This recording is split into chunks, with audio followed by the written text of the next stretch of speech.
നമ്മുടെ Honda unicorn വണ്ടിയുടെ general സർവീസും അതേപോലെ തന്നെ അത്യാവശ്യം വർക്കുകൾ ഉണ്ടായിരുന്നു. അതായത് ചെയിൻ സ്പോക്കറ്റ് കംപ്ലൈൻ്റ് ഉണ്ട്, ടയർ കാര്യങ്ങളൊക്കെ മാറ്റാനുണ്ട്, പിന്നെ ഫ്രണ്ട് ഫോർക്കിൻ്റെ side oil leak, concept complaint, അങ്ങനെ വർക്കുകളുണ്ട്. അപ്പോൾ അത്യാവശ്യം നമ്മൾ ജനറലായിട്ടുള്ള സർവീസ് കാര്യങ്ങളൊക്കെ ഒന്ന് കംപ്ലീറ്റ് ആയതിനു ശേഷം ഫ്രണ്ട് ഫോർക്കിൻ്റെ ഭാഗം നമ്മൾ അയച്ചിട്ടുണ്ട്.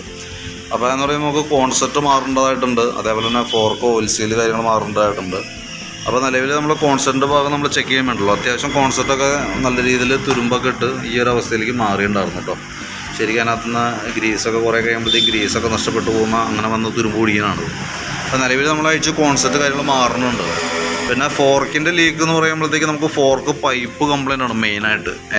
ഫോർക്ക് പൈപ്പ് കംപ്ലൈൻ്റ് ഉണ്ട്, അതേപോലെ തന്നെ അതുകൊണ്ടാണ് മെയിനായിട്ട് ഓയിൽ ലീക്ക് വന്നേക്കുന്നത്. അപ്പോൾ നമ്മളതിൻ്റെ ഫോർക്കിൻ്റെ പൈപ്പ് അടക്കം മാറ്റിയിട്ട് നമ്മൾ വർക്ക് ചെയ്യണത്.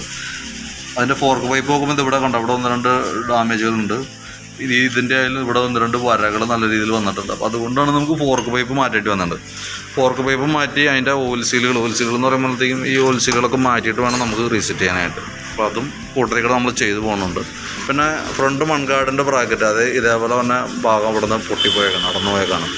അപ്പോൾ അതും കൂട്ടത്തിൽ ചെയ്തിട്ട് നമ്മൾ റീസെറ്റ് ചെയ്യേണ്ടത്. ഇനി അതിന് ശേഷം വേണം നമുക്ക് അതിൻ്റെ ടയറൊക്കെ ഒന്ന് ചേഞ്ച് ചെയ്യാണ്ട്, വാട്ടർ സർവീസ് കാര്യങ്ങൾ ചെയ്യാണ്ട്. അപ്പോൾ അങ്ങനെ കുറച്ച് വർക്കും കൂടെ നമുക്ക് അഡീഷണൽ ഉണ്ട്. അപ്പോൾ ഞാൻ ജസ്റ്റ് ഇപ്പോൾ എൻ്റെ ഫ്രണ്ട് ഫോർക്കുമായി ബന്ധപ്പെട്ട വർക്കിന് വേണ്ടിയിട്ട് അയച്ചപ്പോൾ അതിൻ്റെ ഡീറ്റെയിൽസ് ഒന്ന് അപ്ഡേറ്റ് ചെയ്തെന്നുള്ളൂ കേട്ടോ. അപ്പോൾ വർക്ക് നടന്നുകൊണ്ടിരിക്കുകയാണ്. കംപ്ലീറ്റ് ആകുമ്പോൾ ഞാൻ എൻ്റെ ഡീറ്റെയിൽസ് വാട്സപ്പിലേക്ക്, എൻ്റെ ഡീറ്റെയിൽസ് ബില്ലും കാര്യങ്ങളൊക്കെ വാട്സപ്പിൽ തന്നെ തരാം. ഓക്കെ.